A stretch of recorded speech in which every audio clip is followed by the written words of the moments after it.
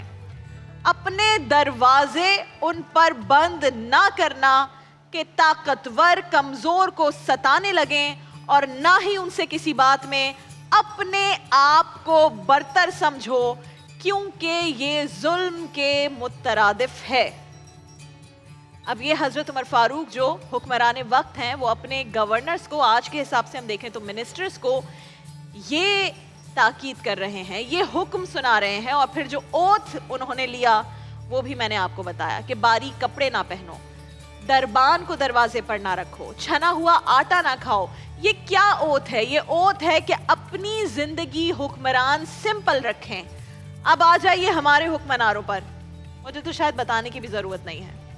کوئی سوال لے کر پہنچے پرائم منسٹر صاحب کے آفس کے باہر، تو دیکھیے دروازے کھلے ملتے ہیں یا نہیں۔ آپ دیکھیے کہ ایک دربان ہے یا کئی سو گارڈز ہیں، کئی سو بلٹ پروف گاڑیاں ہیں۔